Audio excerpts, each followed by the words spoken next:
Hey, to all my female baggage droppers out there, I have a question for you. Do you like gold or silver? Well, at Brienne and Company Jewelry Store, you can find anything that you like. That's right. Brienne and Company is a jewelry boutique that has durable minimalist jewelry. She uses genuine pearls, local shells and sea glass, natural gemstones, and of course, precious metals. And these are all quality handcrafted designs by Brienne Light herself. Go and visit her at her website, brienneandco.com, or go to her Instagram that's always popping at Brienne and Company. Thanks, Brienne. Ladies and gentlemen, boys and girls, and all of my baggage droppers around the world, welcome to another episode of the Drop Your Baggage podcast with me, your host, the self-talk engineer, Charles Woolfork. And this is where we talk to people that are dope, that can bring you hope and teach you a technique that can help you cope. And today, we have an outstanding guest right here with Brittni Gutman. But first, I want to ask anybody out there who is on YouTube or Facebook to please consider hitting the like and subscribe button. Smash that darn on thing. And also, if you're on a podcast platform, give my brother 5 stars and give me some feedback as well. Now, I have been looking forward to this podcast because Brittni is amazing. Now, Brittni Gutman is from Wisconsin, but currently lives in Tucson, Arizona. She is a woman of faith and owns an Allstate insurance agency of her own and is 2 months away from her 1 year anniversary from owning her business. She is also a fiance, a stepmother, owns chickens, and is a Sagittarius. Ladies and gentlemen, I bring to you Brittni Gutman. What's up, Brittni? Hi, Charles. Thank you. Happy to be here. How you doing? Outstanding. So, Good. with you being at Allstate, you've been at Allstate for how long now? 11 years. 11 years in one company. What made you go to Allstate in the first place? State Farm didn't want me anymore. No, they weren't a good neighbor. No, I did about 4 years with State Farm. I call them Snake Farm now, but Ooh, shots I'm kidding. fired. I Goodness know. I gracious. know. We over at the Drop Your Baggage podcast have nothing against you guys. State Farm. Okay. Like a good neighbor. But Allstate's been a great company. They've been good to me. Mm-hmm. Have you met the Allstate guy on the commercials? Allstate. Have you met him yet? Dennis Haysbert? No. And in fact, I haven't met our new voice either, whom is Alicia Keys. Word. I mean, Yes. you guys get like comp tickets on to concerts and all that. You I guys? don't think so, but just hearing Alicia Keys say, "Are you in good hands?" It's very soothing. Oh, you feel like you're in good hands. Like, you know what? I have good hands. That's what Yeah. it is. Have you seen these hands? So, where did you start out within the company?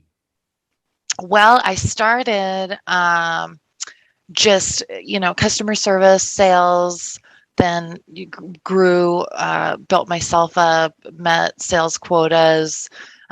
Throughout that time, the agent that I was working for was growing her business and Mm, adding locations and adding employees. So the sales, the sales respect kind of transitioned into training, and then mm, I went into management.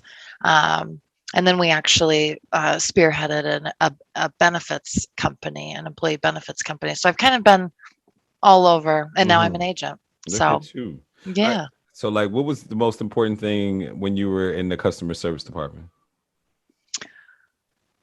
Well, it definitely morphed me into who I am today, or created. But you learn a lot.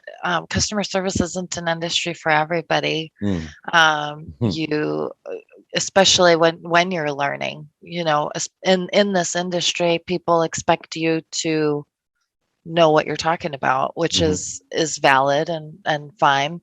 But I was 17 when I started, so I was still learning, and sometimes people can be cruel, and but I am a relationship person, so I really love the building rapport and relatability and creating that customer relationship, that's more than this exchange, because they can do this anywhere. mhm. But With Brittni, they can't. Wah, wah.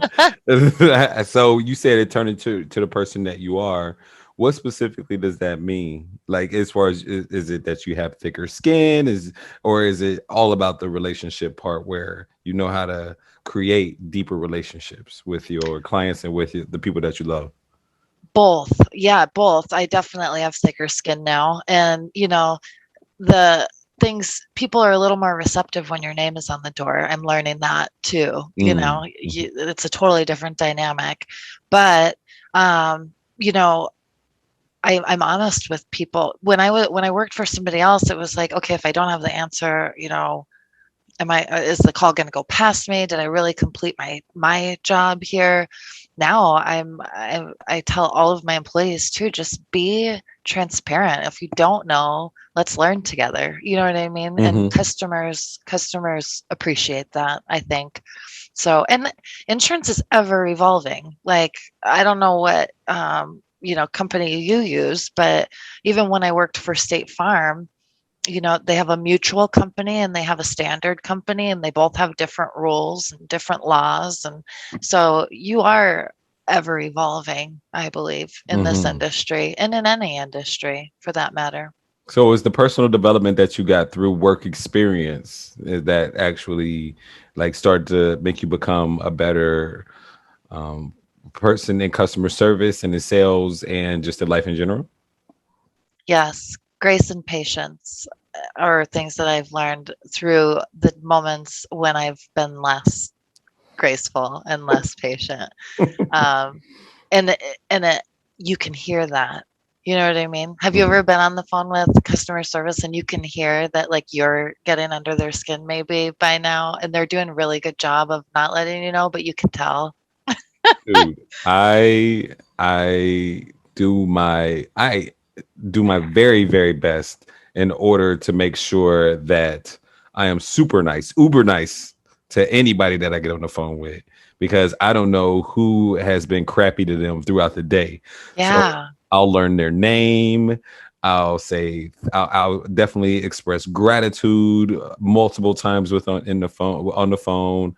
I will crack a joke here and there.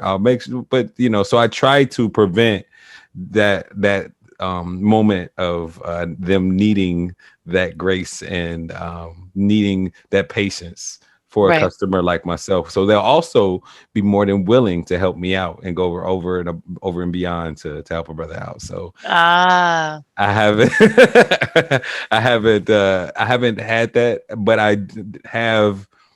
On the other hand, though, I've been on the other side of that as well, and I've lost my cool. When I was the athletic director over at a private school, to say the least, I definitely had some parents that were helicopter parents, or what they call them nowadays, are drone parents, and yeah, because they hover, and thanks for breaking that down for me.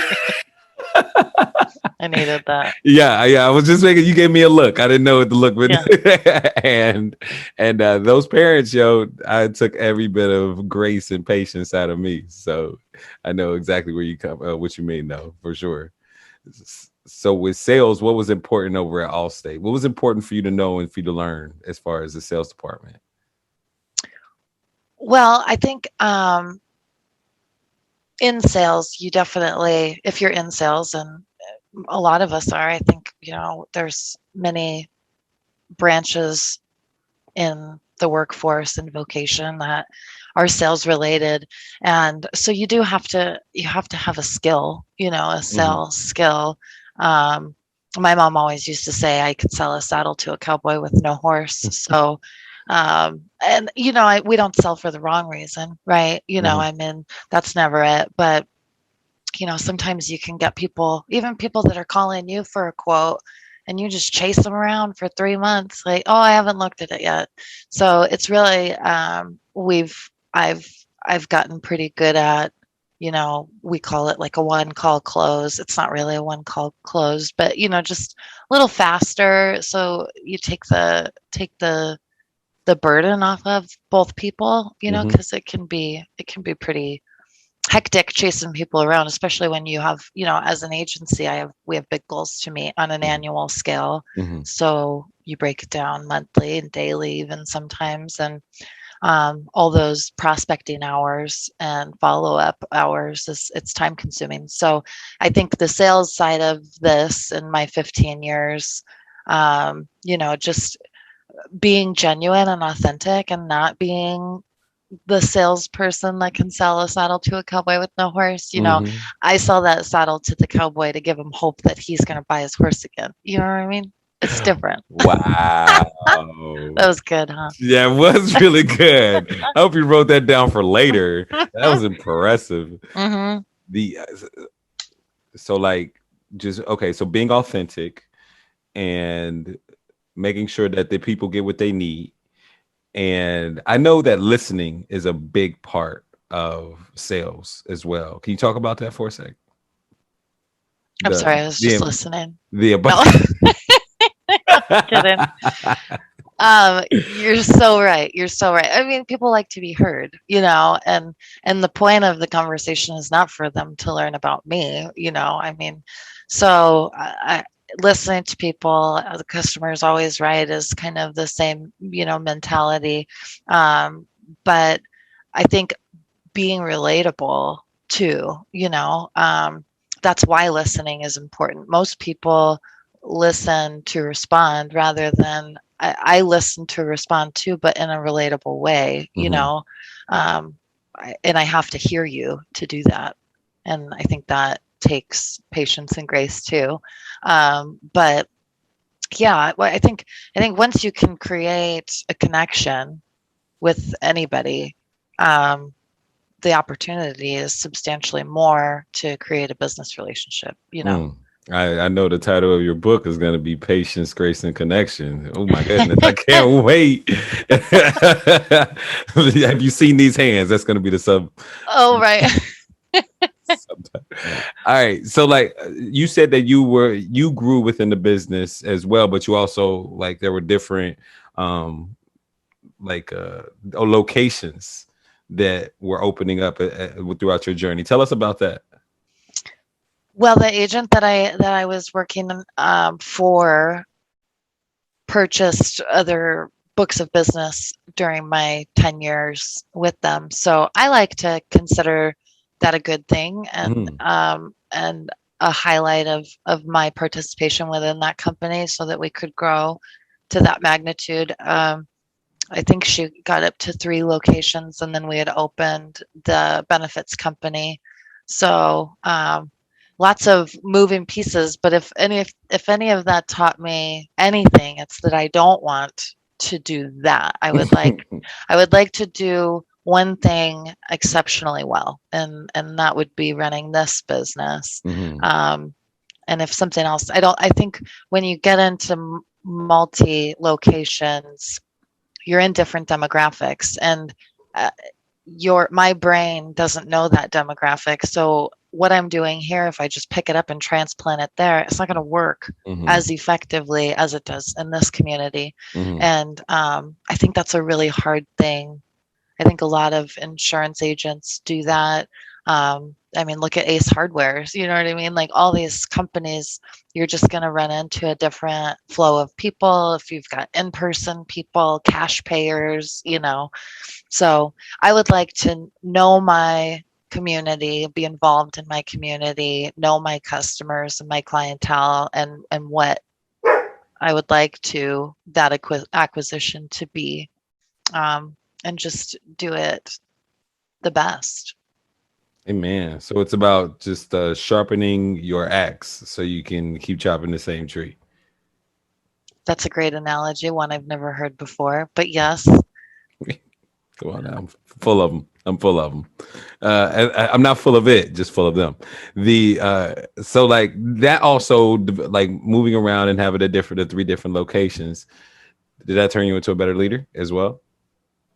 Yes, it definitely did. And it also taught me that I was in a leadership position and I didn't have authority to,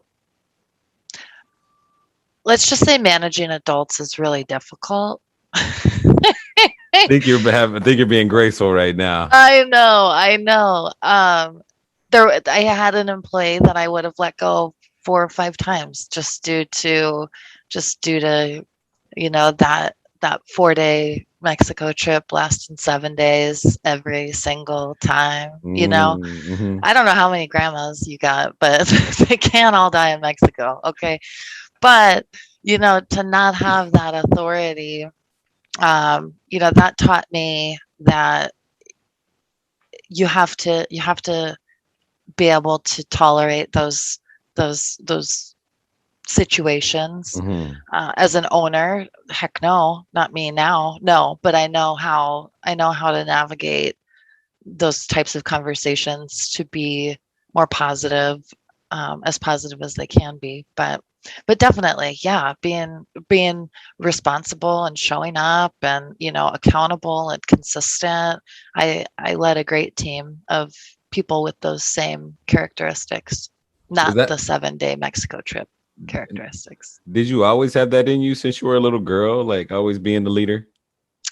Oh my gosh, I when I was 12, um, I would put my cat in a cat carrier, and I had 2 dogs. I had a German Shepherd and I had a Chow, and I would put them on leashes on my bicycle handlebars, and my cat in the cat carrier in between on the bar on my bike, and I would ride that about 4 miles to Mm-hmm. a nursing home, and I would just let my dogs go and open up the cat carrier, and I volunteered at that nursing home from the time I was 12 until like 14, Oh my 14 years gosh. old. That's And I beautiful. did. Some of my little girlfriends would be like, "Hey, what are you doing today?" And we'd, go down there. Um, so I don't know if leadership, but my work ethic, I attribute some of that to my Midwestern lineage, because I do think us Northerners have an outstanding work ethic. All right, all right. Our colors are always blue, if you know what I mean. That's right. That's the right. so like, did you develop that even more in high school, or was it just something that okay, so you started when you were young, though, as far as working. You started with State Farm when you were 17, and when you started there, what did you were you in customer service first? Yep, Yeah. yep. Well, no, that when I started with State Farm, and when I was 17, I was working with the scratch agent, which means she started with 0 policies. So I was calling out of the phone book back before. I mean, I didn't know there was a do not solicit rule, Mm, and I was I was just calling people out of the phone book. Um, and yeah, she was a new agent, so she wasn't there very often. So I mm, just took initiative on my own. I had sales goals to meet, and once I saw how much commission I would be making, every policy I wrote, I would add it all together, and I'd be like, okay, there's $40. There's so I'm definitely money motivated, but that's not mm, my biggest driving factor. But mhm. It's helping people.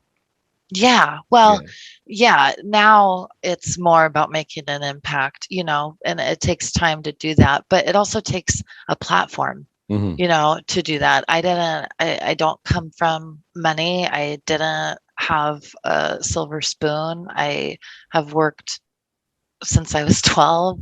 I've worked really hard my whole life, and so I think now that I have this opportunity that I've been blessed with to own a business, figuring out what what place God has in that for me, why I'm here, what my real purpose is, Hmm. to do a grander scale, Yeah. Yeah. like are my tools really just to sell people insurance? Because no, I don't think that's the case. I think I'm where I'm called to be, but I Hmm. think it's for a greater reason. Awesome. Like the creator has definitely given you an awesome opportunity as far as having your own insurance agency. Can you move your mic back just a little bit, because I can hear every P and F and T sound. Oh, Yeah, better. we'll see. Oh, I'll edit that part Potter. out. Huh? Potter. You're good. I think so. Okay. Yeah. It's like poo, poo, poo. It's like bass. Oh, Yeah, right. yeah, yeah, Got it. yeah, yeah. My bad. Nope. It Nope. was because I moved it for the water. Sorry. See, messing up. Anyway, back to the podcast. I'm just like- so yeah, so the creators put you in a great place where you now have your own business and you're running things. So like, tell us how it is being an entrepreneur and being the boss now. Such a blessing. Really is a great blessing. I unlocking the door every day is like my greatest accomplishment for the day. I really enjoy doing that. I Mhm. think now, like I said, it's actually been a little easier, I think, than pounding the pavement for somebody else. Because now I know the harder I work, the more successful I'm going to be. So of course I'm going to work hard. Aside from that, it does hit different when people hear me calling now the owner, Mhm. the Mhm. business owner. There's a little more respect, I think. There's a little bit more uh, grace. Not that I want to overkill it, but yeah, even I still make sales calls. I still write renters insurance. You know what I mean? That's what I do. And when I'm like, "Hi, this is Brittni, the agent," people are they're a little cooler to me. But having employees, I think, has been probably one of the coolest things, just people that care about my dream, Mhm. um, and they want to make it part of theirs. I really do believe I have a team of people like that. Um, but it's intimidating too and daunting Mm. to know that my business feeds more than me. And so that's a heavy weight sometimes when the bills are a little high one month and you have these people that you've got to take care of.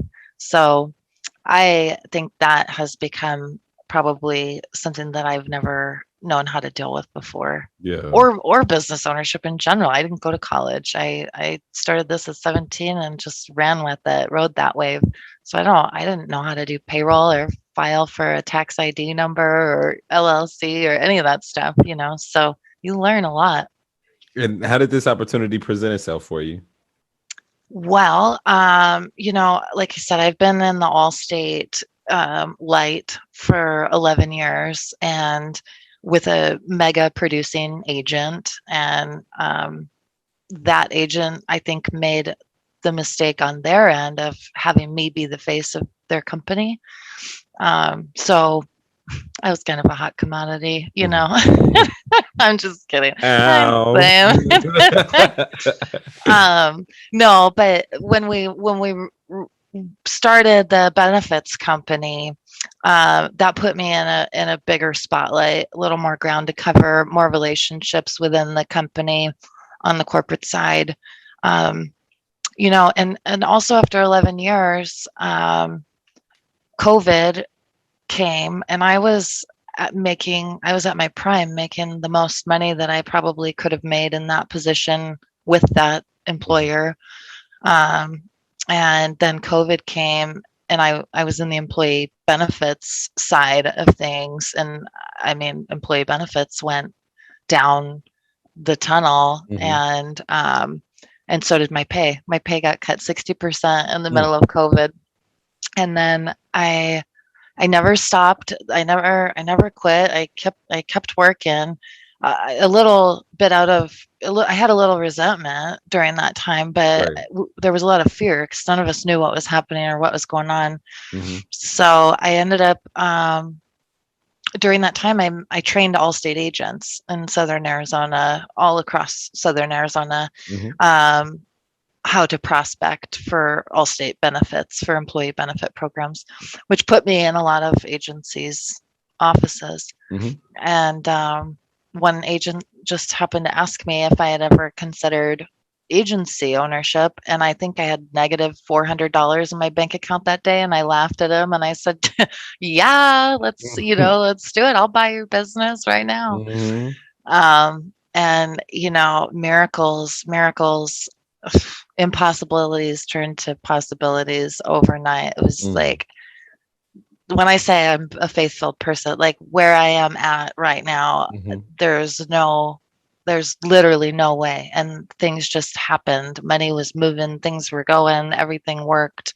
And it was a beautiful partnership. Mm. So Yeah. tell us the story how you acquired all of this cash in order for you to buy it, and like now the start of this business and how it's been as far as the learning curve and navigating through COVID. Acquired all this cash, more like acquired debt. And there's a difference. There's good debt and there's bad debt. And I believe I'm in a place of some good debt. But there were a lot of opportunities too during COVID. Aside from the stimulus, checks that were going out, there was a emergency disaster loan that they were doing for people. So I actually, when my pay got cut 60%, I wanted to stay loyal to my career. I was really good at it. We had a lot of good stuff going on, but I needed to make some money. And so I started a company called Busy Bees, and I'm Busy Bee. It was me, Brittni, where I just did something that I loved, and that was gardening. So I would go to people's homes and not really landscape their yard, but put a creative, idea on it and spend their money, go buy flowers for them and come and plant them and do all the things. And that went really well. It went really well. But that's what I did is I got that EIDL loan through the SBA. And that was one step in the right direction. You have to have a lot of capital to open if you want to be franchised. You know what I mean? If you want to work with a company that pays billions of dollars a year to brand themselves. But yeah, so the people that I was talking to, one company, they were like, well, go out, apply for 5 credit cards, cash them all out, and that's how you're going to get your capital. Wow. And I'm like, there's got to be a better way. But I was desperate, I wanted this to happen so badly. And so I didn't go that route. I feel like for a whole 6 months, I was like just defeated daily, and my fiance, he's always he is a very positive person, but I won't say positive in this example because he was just kind of this mentality, like, so what, get over it, move on. Like, what's next? You know what I mean? Like, okay, that didn't work. All right, what will, Right.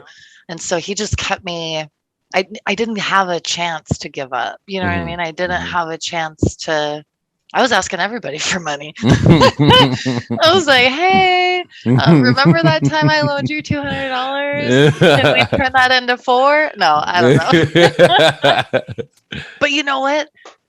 Nobody came through. You know what I mean? Nobody. It's okay though, because it's fine. Because that wasn't the way it was supposed to go. And I think what we'll get to, like the drop your baggage piece, I had even reached out to my father and, asked my dad. We have a close relationship, but I said, Dad, you have this paid off house. He built a home a few years back. My grandfather got him the money for the loan to do this. I said, Dad, I need $30,000. Like, that's what I need. Can you refinance your house and, whatever, and we'll make it work. I'll do what I can. I think I can pay you back. At that point, I didn't know there were rules, Right. And he didn't. He didn't. And that's okay. But 2 months after I opened my doors, he called me and asked if I would notarize something for him. And it was on a Saturday. And I was like, well, my stamp's at the office. I didn't bring it. Is it something urgent? What do you need? And he was like, well, I refinanced my house and I paid off all my trucks and my fifth wheel and my boat and like all this stuff. And I was like, you couldn't have called anybody else to notarize that for you? Are you gonna rub that in? So anyway, long story short. So the moral of that story is like, you gotta, no matter what, you gotta go out and get what you need in order to get what you want. Yeah. Be resilient and just don't stop, especially if it's something that seems, like everything was pointing to yes. This was all I've ever known. This was a great opportunity. The agent that I purchased the business from, literally the best agency in the state of Arizona, and and he wouldn't just sell it to anybody. He chose Oh, me. Like he wow. tells people that he handpicked me, which I think is Oh, precious. that's But beautiful. yeah, yeah. But yeah, so just all the stars aligned. When I tell people like I wish I've been doing this so much sooner, a long time ago. Mhm. I mean, sure, it sounds beautiful, but the reality is the timing just it wasn't right, you Right. know. Something wouldn't have been in place well Hmm. enough, you Well, know. the universe unfolds perfectly, and you had to become that person as well. Like you have been developing yourself and becoming the person that you needed to become in order to become the agents, the agent, the person in charge. Um, did you have the skills or the awareness, or would you have appreciated it more if you were still doing quite well before COVID, and then didn't have to struggle to get everything that you needed in order to acquire it? It's always these bumps in the road, or it's always these obstacles that make us better, or put us in the situation that we need to be in, or give us the right consciousness or the right mindset that we need to be in order to truly appreciate and be ready for the opportunities that we have. Exactly. Hmm. Yeah. Yeah, I agree 100%. And I don't know that had all of this not happened, Hmm. Hmm. I still think that would have dissolved. Yeah. Yeah, it was getting pretty bad. So I think it probably wouldn't have lasted very long anyway. So it was And perfect. yeah, Perfect timing. exactly. Exactly. No matter what the hardships you go through, like there's always something that you can learn, and there's a person that you can become in order to get to the other side. And then once you're standing on that plateau, you're looking at the view from there, you're like, wow, all that stuff that I went through in the past, it was all for a reason. It's also I could be right here in this moment, reaching these heights. Yeah, Yeah, exactly. beautiful. Beautiful. The so now how's business going, and how is it being the boss? You said you have employees now and everything, so your leadership skills have obviously been developing since you were working under the other agent that grew the businesses in the other locations, and now you got the payroll. So like, did you have to have a training to be an agent and learn all these different things? They say that's what I went through. Well, because of COVID, and I guess I have to give all companies props, like Zoom included. I mean, Mhm. they figured that out overnight, you know. So I was embarking on the agency training and all of that, but they did everything via Zoom, whereas normally we would have gone to Northbrook, Illinois, and Mhm. all got together, gone through like 5 or 6 days of classes together. But this was online. It was the first round that they had done, so I think we were kind of the pilot for it. But no, they didn't take us through our tax ID or LLC or setting up a bank account or whether you should apply for business credit before you open your agency. No, there was no. It's like, how do you put together a business plan? Here's the business plan, and they give us that, and then you have to put it together, and then you present it to like 3 or 4 people, and they tell you how many employees you've got to have to make that happen. And I mean, it's just a lot of number crunching. Yeah. But no, Interesting. Interesting. So this is a franchise, yeah? no, it's not a franchise. So I'm branded by Allstate, but I am an independent. I'm what's called an exclusive agent. There are independent Allstate agents as well, Mm-hmm. where they can sell with other companies. They can be Mm-hmm. like a broker. I'm exclusive to Allstate and the products that Allstate partners with. Um, I'm branded by the company. I can Mm-hmm. use their brand as much as I want. I do have, red tape as far as things I can say, things I can do. But ultimately, I could sell my book of business to somebody else. And it doesn't have to go. It's like with State Farm owns the books of business, like they own their policies, so Yeah. um anyway, I thought that was nice. You have equity in Yeah. your book. Yeah. It's just interesting how you just buy the brand, but you don't necessarily like, they don't set you up for success. Like with a McDonald's, they train you on everything. You know what I mean? Like they have the systems in place to make sure that like everybody in the that is working for McDonald's is successful. I remember when I was working there, I had to go like through 2 days of training. It's just videos, but also like you had to go out there on the field and kind of like do the things that you learned in the videos as well. So it's just interesting that they didn't set you up for success just a little bit more. But you I already. don't want to say that they don't set you up for success. I just don't think that at the capacity that they try to bring in these agents and the percentage of agents that stay.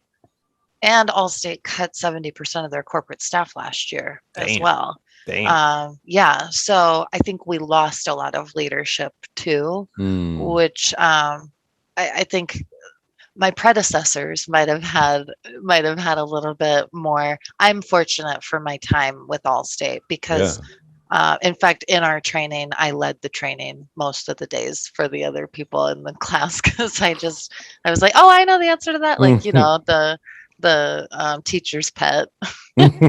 You were made for this position. I'm so happy for you and so proud of you. Thank you. Good job. And here on the Drop Your Baggage podcast, we talk to people that are dope, that can bring you hope and teach you a technique that can help you cope. And that technique is called the mental and emotional release. Now, with mental and emotional release, it is a neuro linguistic programming technique. For those who don't know what neuro linguistic programming is, it is a mental martial art. It is a group of techniques to help you communicate with your subconscious mind and your heart in order to get what you desire. And today we desire to get rid of the fear of abandonment. So with your fear of abandonment, let's go ahead and talk about that just a little bit. Okay. Well, so I only touched on what you just want me to go through all my trauma. Jeez. Well, I mean, I had told you already about like with my fear of abandonment. I never met my father before, he left before I was born and all. So I know that with the fear of abandonment, it usually comes with a pretty nasty scar from something that happened when you were younger. So I know, I don't know how you want to. Yeah, no, I'm an open book. So all of my youth, as far as I can remember, when I was bald, so 2 or 3 years old. When I was bald. I was bald until I was like 3 or 4. Really? It was crazy. But I was always. My dad was a semi-pro hockey player, and they were both my mother and my father. It was the 80s, 90s, it was sex, drugs, and rock and roll, man. And my grandparents, my dad's mother and father, ultimately raised me. I spent a lot of time with them. And with my parents, it was probably just a lot of them growing up, so that was kind of the beginning. I remember my mom always telling me about how my dad was at the hospital when I was born because he was doing some cocaine run with Hell's Angels somewhere down in Texas. I don't know. And those are just stories that I would have never known. You know what I mean? Right. So like, why destroy me? But okay, thanks.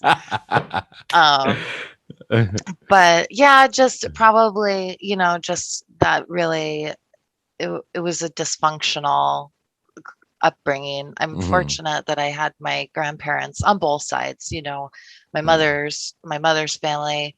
My grandmother was church every Sunday, take the kids to Sunday service. And then as an adult, backtrack a hair, my siblings ended up leaving me with my mother when I was about 10. And I say it that way because my mom cyclically always was between Narcotics Anonymous, church, and drug use. So it's like always, what is she today? And then my siblings moved to Italy to be with their dad and left. I was with my mom for quite a few years, just her and I. And experiencing all of that cycle, on my own. And my dad he wasn't very present during that time either. Right. And then I think when my mother finally got to a point where she was seeking sobriety in a strong way, I became too much for her. So she sent me to go and live with my dad when I was about 14 or 15 years old. So you became like rebellious when you were a teenager? I think at that time I got caught when we snuck out of our house. It was like we walked 4 miles to town. I lived in like a 8,000 population town. Okay.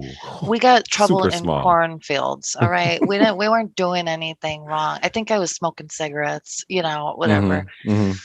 So so she sent me to go live with my dad, which was down in Arizona here. And then that's when I started to kind of get in trouble. My dad was now becoming present in my life as a pre-woman. I was coming into whatever I wanted to be, and he was more the friend role while also going through a divorce of his own, and so moved a lot, did a lot of things, and then I actually got married when I was 17 as well. So I guess I wanted to get out of I wanted to be in control of my own life finally. My dad kind of hopped us all around. I went to 5 different high schools my sophomore year. And that's hard. So anyway, I got married at 17, and then, I got married 3 days after my 18th birthday. So we were together while I was 17. And then when I don't know exactly how old I was. I want to say I was like 22 or 23, but my mother committed suicide. And that as an adult was pretty hard on me, because I don't think we ever really had resolve in any normalcy, in all those years of dysfunctional. So anyway, that is where it all comes from, where it all stems. And my condolences for your mom, first and foremost. Thank you. How's your dad doing? My father is he is well. He lives here in town, and he had a heart attack about a year ago, and he's since has had the vaccine, and I think he's having some adverse reactions to that. So he was actually just in the hospital. So thanks for asking. Yeah, no worries. I'm sure he's proud of you though, and everything that you're doing with your agency and everything. I hope so. Are any of your grandparents still around? Yes, but my grandma is. She lives a couple of hours north of here, but she actually has been in the hospital about 4 times this year, falling and breaking bones and things, and now they're looking for assisted living. So she's about 80 as well.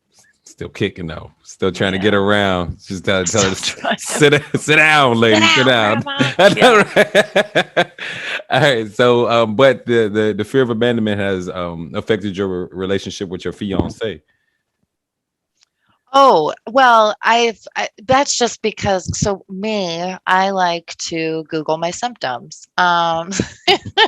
So I'm always analyzing, like I said, I got married at 17. I was married for 8 years, divorced. And so this guy in my life, I made a comment to him a couple of months back, and I said, I just feel really bad for you, because you don't stand a chance, man. You're set up for failure from the start for me.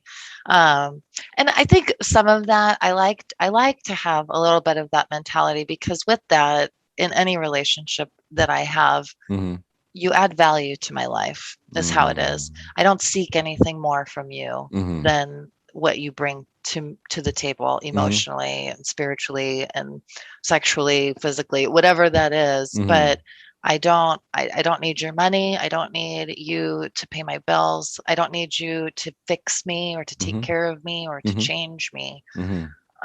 So I think it's a little hard-headed, independent. And he probably didn't deserve that comment. But I think that's what it is. It's no longer.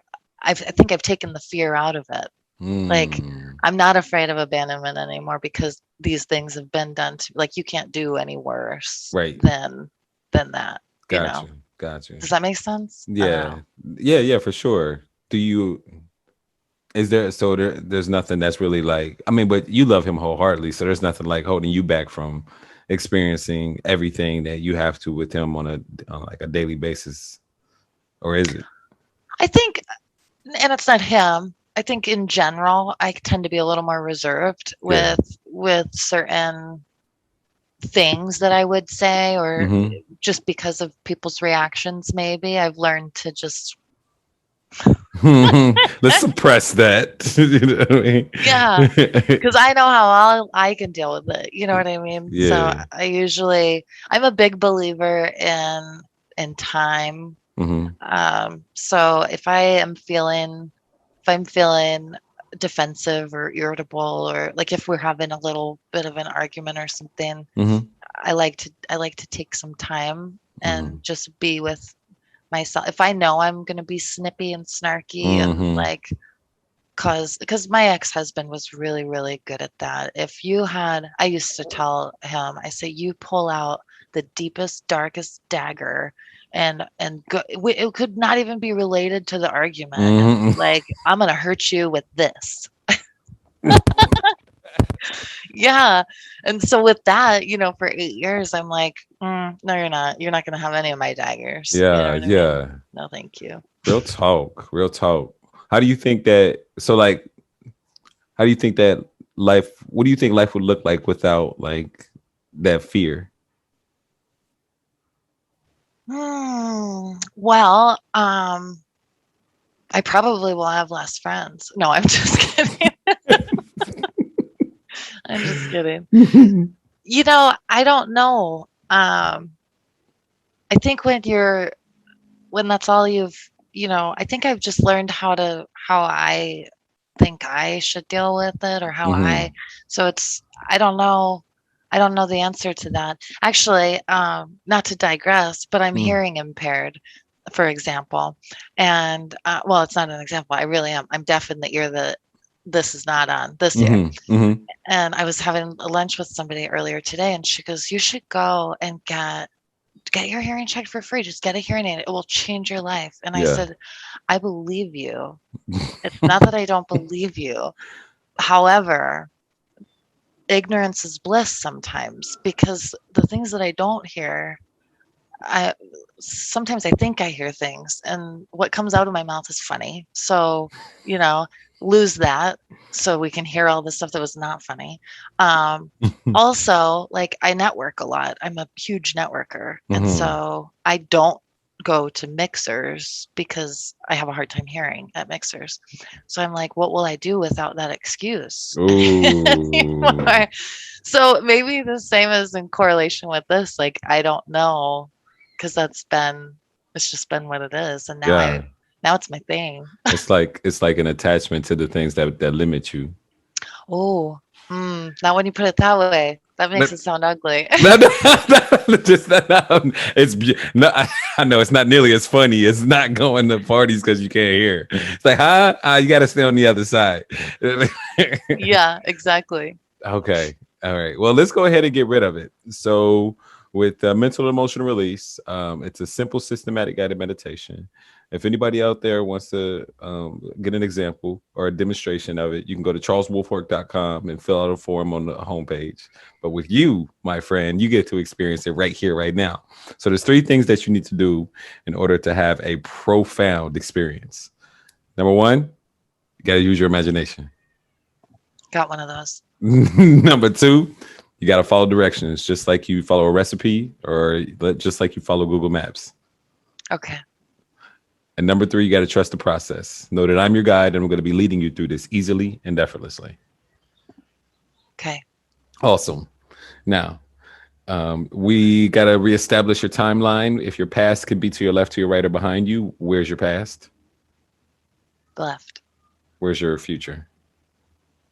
Right. Perfect. All right. That's just like mine. I love it. Now, is it all right with your unconscious mind for you to release this fear of abandonment today and for you to be aware of it consciously? Absolutely. Awesome. What is the root cause of this problem? The first event, which when disconnected, that will cause this problem to disappear. If you were to know, when was the first time that you felt this fear of abandonment when you were just a little girl? How old were you? Hmm. Probably 3 or 4, Yeah. or even younger. I know stories of younger. Okay. We can do stories if you like have an imagination and you want to go back to that story, or you can go back to the memory in which I you know I remember. was I know I was an infant in one scenario. You can tell us the story. My grandfather that on my father's side, he had to, after my mother gave birth to me, he had to come and rescue me from her car because she was selling drugs out of it. Okay. That's a good one, in fact. That's going to help you gain empathy and compassion for her. All right. So watch, you'll see. Okay. Now, all you got to do now for the systematic guided meditation, you go ahead, just close your eyes, relax, and let me know when you're ready for the process to drop your baggage. Ready. All right. Keep your eyes closed.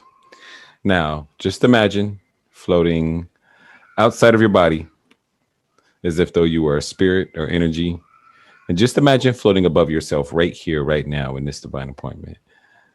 Just imagine seeing the lamp to your right, and the mirror right behind you, your white sweater, your headset, long hair, and the screen in front of you. Let me know when you can see yourself from a third person point of view.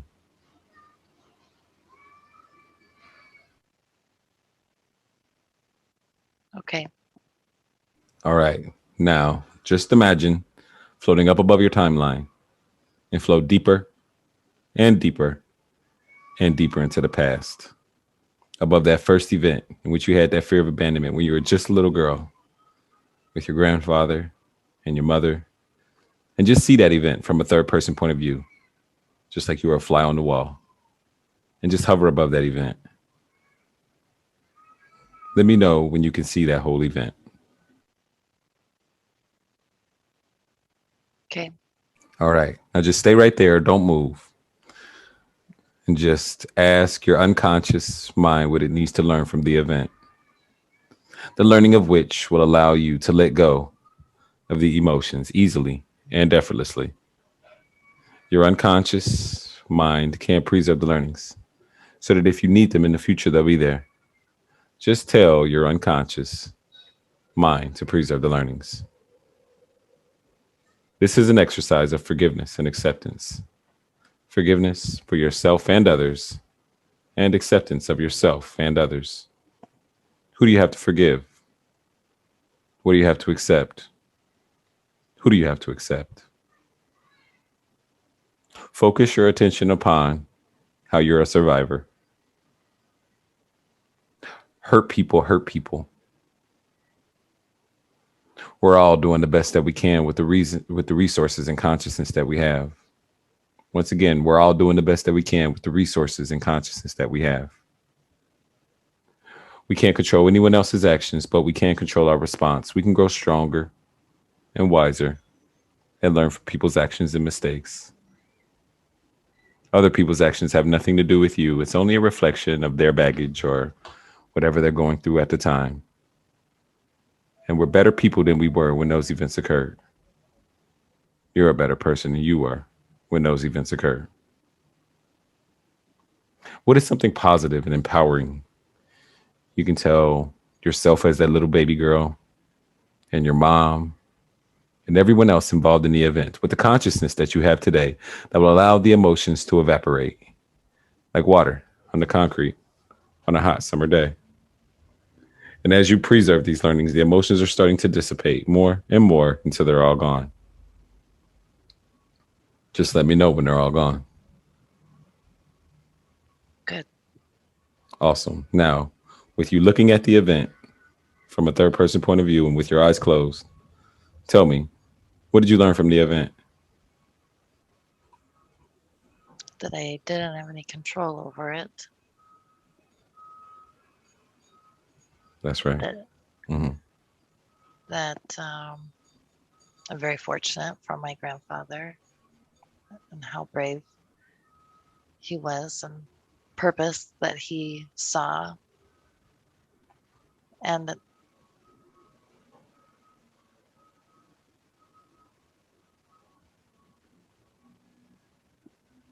she just didn't know any better, my mother. That's right. Now, with you looking at the event, what learning can you take with you into the future to make you a better person? Not to take for granted certain blessings. That's right. Now, just imagine floating up above your timeline and float deeper and deeper and deeper into the past, above the dinosaurs during the prehistoric age. Let me know when you're above the dinosaurs. Got it. Awesome. And now, as you're above the dinosaurs, float deeper and deeper and deeper into space to where space and the atmosphere connects. And imagine your timeline is the size of a fingernail. Let me know when you're there. Mm-hmm. Now, just imagine floating there, weightless, in space. And ask yourself now, where are the emotions? Tell me, are they there or have they disappeared now? Well, I'm flying. They're gone. Awesome. Now, just imagine floating down inside the event. Sink to your own eyes as a baby girl and check on the emotions. Tell me, are they there or have they disappeared now? I don't think I had any. That's right. All right. Float back above the dinosaurs and then float into space to where space and the atmosphere connects. Let me know when you're there. Mm-hmm. Okay, listen closely. Float very, very high above each and every event in which you felt the fear of abandonment from birth until now in chronological order. Don't skip one event. Preserve the learnings and let go of that fear of abandonment all the way back to now. Go. Okay. Awesome. Flow down into your body and open your eyes when you're ready. Welcome back. Welcome back. How does that feel? Good. Yeah. Yeah. Yeah. Okay. So let's go ahead and test it out. Do you smell bacon? No, are you cooking? Nah, that's the question to get your mind off of the meditation. Oh, got it. Can you remember a time in the past in which you used to feel that old emotion? And go back and notice if you can feel it, or you may find that you cannot.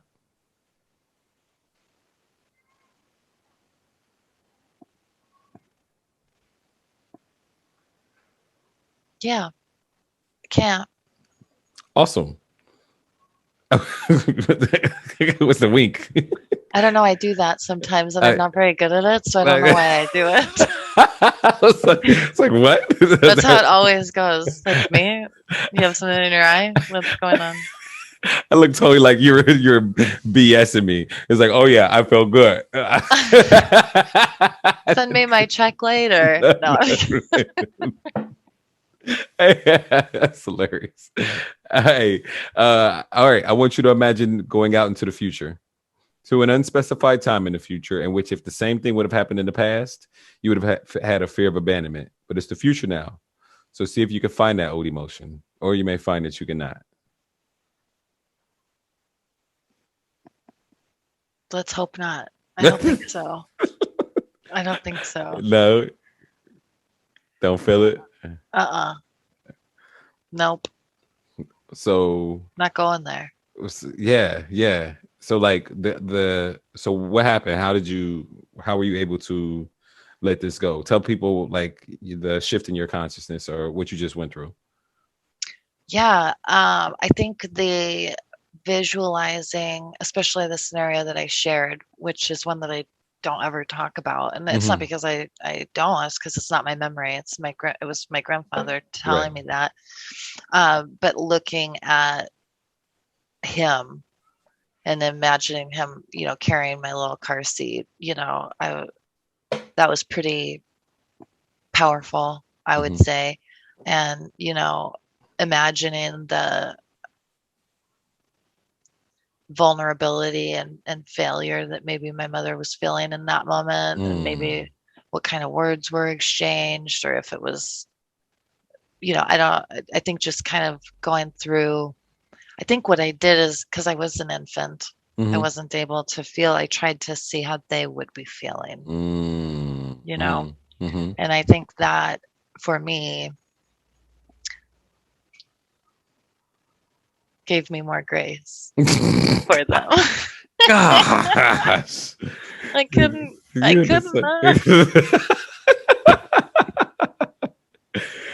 You in this grace. I love it. Grace, patience, and connection. That's right. Have you seen these hands? So, okay, awesome. So you have great, you gain more grace for your mother. Yes. Yeah. Yeah. In all of even in the timeline, as we're bouncing, I'm like, I was floundering, but if I was floundering, man alive, she was probably really struggling. And not only that, I mean, I know what addictions are like, and I know what not feeling like, you're a square trying to fit into a T, and so I think I've always had a pretty good understanding that that her and I were very different people, and I accepted her for that. But to be able to look at her and feel maybe how she was feeling, not necessarily forgiveness, but understanding. Kind of like a different amount of empathy and compassion. Yeah. And it helps too, just to see like, damn, she was going through her stuff, her baggage. Right. Yeah. And I think especially when the suicide happened, as a young adult, I was always, I think the first few things you think of are like, gosh, could I have done anything? Why didn't I call? Why wasn't I there? What was that? And then I went through a phase of great anger. Like, you didn't even stay to see if I was going to own a business or have kids, or what your grandkids from my niece and nephew, like what how beautiful. And now it's like, she probably didn't think of any of that before, like probably the furthest thing, in fact. So I don't know. It's almost, I don't know that I would like tell you that I feel relief right in this moment. If anything, I think it's even a little bit sad. Like it's refreshing to know that I don't have to be confined to those chains. And I can appreciate everybody's journey is different. I think the best thing for me is I know how I'll do things differently. So as much as I can understand, that I didn't have anything to do it doesn't take away from the fact that they were selfish situations. But, I've been selfish before, and people have been forgiving. So you can just offer more grace. No, you didn't. Your next 2 podcasts, you're gonna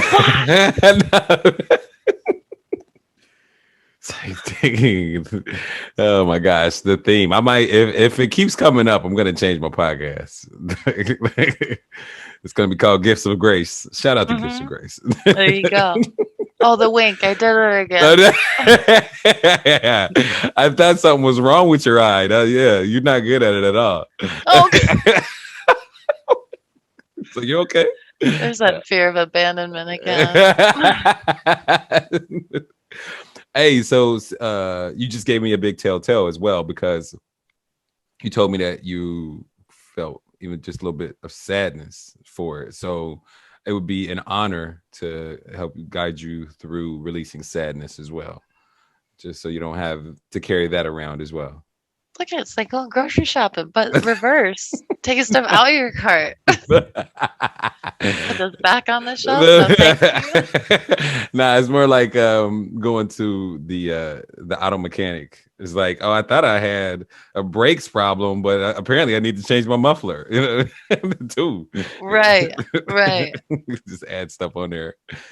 But nah, like I think it's important for anyone that I work with not to feel any type of negative emotions due to them releasing one thing, because it can, there's a balance that happens. So I don't want to throw anything off balance. So even with releasing fear, so usually, you want to release anger, sadness, fear. So So made to go backwards. So with fear, right? Usually people are just like, oh yeah, fear is all good. Everybody chooses to release fear in the first place. But if you release fear, it can also throw sadness off balance. So now it's like, okay, now the sadness is up here and the fear is down here. So you got to release sadness. But then it can make the anger off balance. Uh-oh. Yeah. So but I always make sure that people feel refreshed and renewed and feel good if I ever work with them. Yeah, I don't want anybody to be in a bad situation. Right. Yeah. So it would be an honor to do that with you. Tell us more about like, did you feel any type of like feelings that within your body when you were releasing things? Tell us how the consciousness shift felt and how you knew it was released.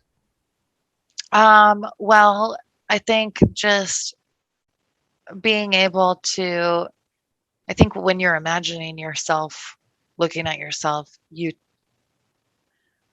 I almost wonder if you can't bring emotion with you when I was really observing, you know what I mean? Mm-hmm. From an unbiased perspective. Mm-hmm. I really wanted to look at the whole thing, Mm-hmm. the dinosaurs and the stars. But when you say like, okay, now go back to yourself, and how do you feel now? When you're observing when I was observing, I wasn't emotional like I am right now, or have been as a 32-year-old woman. Mm-hmm. And then when I imagined how my mother was and how my grandfather was, and then how the dinosaurs are, and then came back to me, it was like whatever I brought with me to that little adventure, I left it over there. You know what I mean? Does that make sense? Mm-hmm. So when I came back, it wasn't something that I like latched onto right away and said, "Oh wow, that was." when I said sad, so it wasn't sad for me in that moment. Experiencing some of what brought her to those places was sad to see from an outsider's perspective, one without judgment. Yeah, of course. Oh yeah. I did it's like you're seeing it through a new lens, through a new scope of empathy and compassion. It's like, damn, she was going through a lot internally. Right. And I don't even really know if it's a new lens or if in fact I've been wearing old glasses. Just took them off. Yeah. Because if I looked at it, if I would have done that all along, I know I've grown. Yeah. All of these years. But I've been living in 3-year-old, emotion. And then wow. Now that I'm 32, looking back at it, that's just, baggage. Yep. I didn't wink. You are hilarious. Yeah. Oh my God. Exactly. And on the drop your baggage podcast, that's what we do is we drop it. And you dropped it, like you said, where it was. You didn't need to bring it back with you. Right.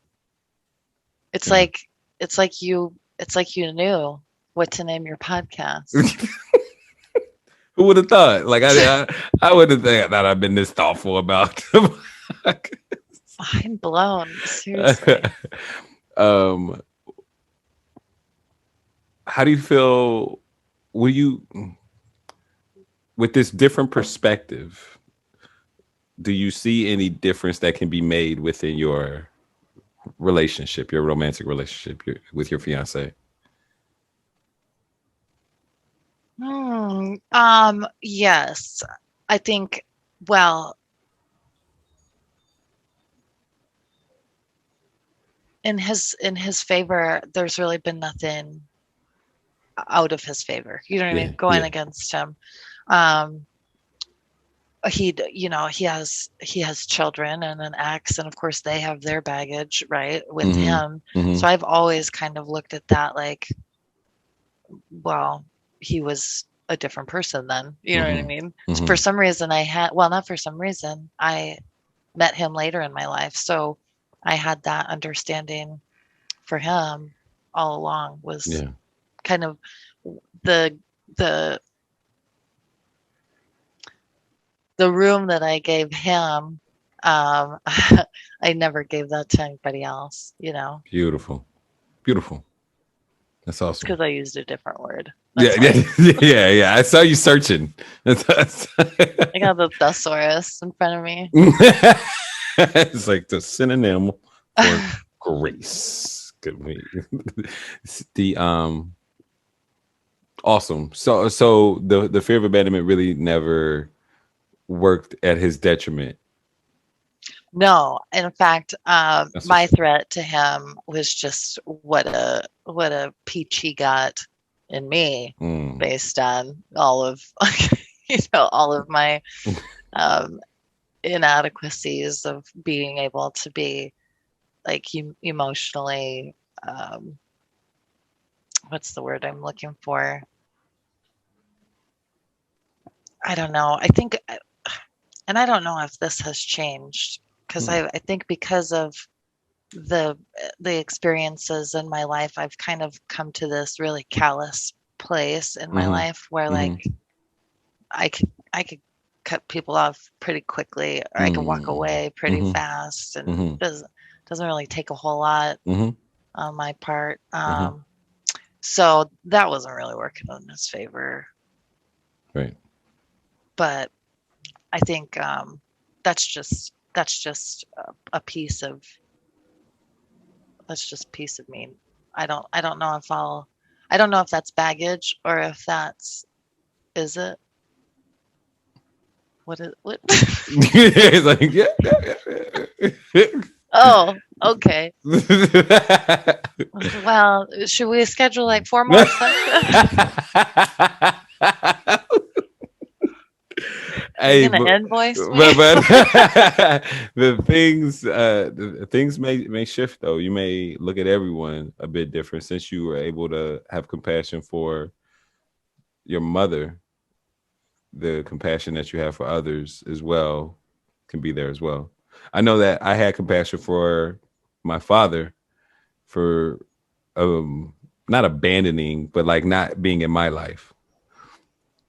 I don't know what he was going through. I don't know what type of patterns and habits he had as far as avoiding situations. Uh-huh. And with that, also, I saw it within myself. I wasn't always the most integrity driven man. I mean, like, all the time. So it was having that space and room and compassion for him, and also being able to apply that to other people as well. So, you know, if it was the sense of I would get sad or I would feel lonely if I felt the fear of abandonment, because somebody wasn't answering my text or something like that, or I didn't get invited it out to whatever, or cutting off a relationship early, like you said. But then things got better when I was able to see things from a different light and just notice that everybody's just doing the best that they can with the resources and consciousness that they have, and being able to really have a lot more courage within myself and tell people how I feel and communicate effectively. So we can see what happens in the future with that. Yeah, we'll have a follow-up. Of course, of course. You got to drop your baggage update to where in a few weeks I want to check up on you and see how your mindset has been and if anything has changed within your life. Nice. Yeah. Well, thank you so much for showing up for your divine appointment, Brittni. You've been outstanding. I knew you were going to be outstanding, of course. I wasn't late either. No, I was surprised. No, I'm just kidding. Please give us out here some more words of wisdom to tie a little bow on this amazing project. Words of wisdom. Gosh, I would have prepared for this. It's got to come from the heart. Okay. Well, just persevere, and greatness is destined to be everybody's, I believe, and pursue it and know that everything is meant for you. Amen. She gave me the wink again. You guys, it's so cringe. And with that, you guys, if you all want to experience the mental emotional release process, once again, go to charleswoolfork.com.